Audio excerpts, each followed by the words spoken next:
नमस्कार बंधुरा शतुर्पास किचेने सबाइके स्वागत। आजकेर आमी बानाबो एकटा कोकोनाट फिश कारि। चलो कोकोनाट फिश कारि बानाते की लागछे देखे नि। देखो प्रथमे आमी माछ निये नियेछि भालो करे धुए परिष्कार करे। एते कोनो नुन हलुद माखाबो ना, जस्ट तोमरा देखते थाको। देखो आमी कड़ाई बसिए नियेछि, सबार फार्स्टे एकटा फ्राई करबो।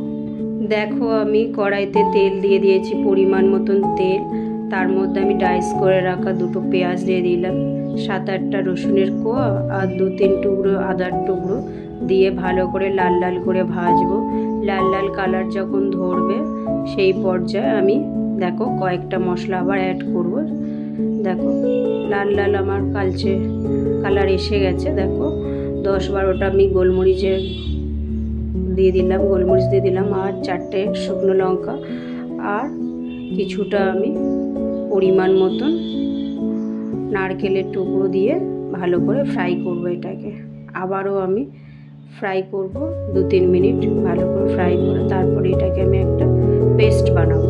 देखो नामिয়ে নিয়েছি। सेम कड़ाते आमी एकटु परिमाण मतन जल देबो, दिए एर मध्य आमी हलुद गुঁড়ো ऐड करब। देखो तार मध्य आमी पाल्प तेतुलेर पाल्प आमी एकटु जल दिए गुले 3-4 चामच आमी तेतुलेर पाल्प निয়েছি, तार मध्य सामान्य जल दिए मिशिয়ে রেখেছিলাম। देखो सेटा आमी ऐड करलाम। तारपर माछगुलोके ऐड करছি।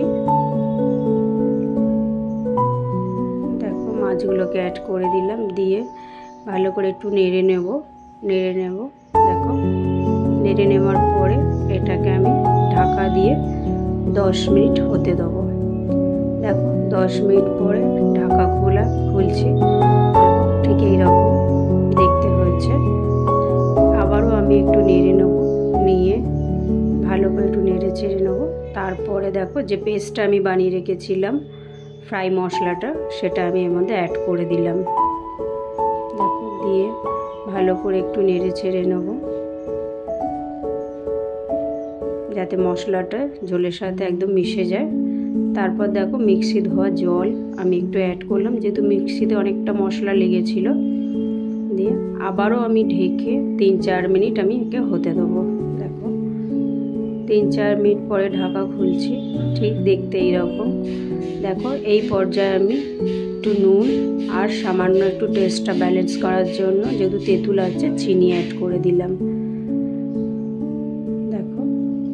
ভালো করে নাড়াচাড়া আমার হয়ে গেছে। দেখো এবার আমি ঢাকা দিয়ে এটাকে আবারও আমি কিছুক্ষণ হতে দেবো 2-3 মিনিট। 2-3 মিনিট ফোটানোর পরে দেখো ঠিক দেখতে এরকম অলমোস্ট হয়ে গেছে। তার আগে একটা আমি ফোড়ন বানাবো। দেখো ফোড়নের জন্য ফ্রাই প্যান নিয়ে নিয়েছি।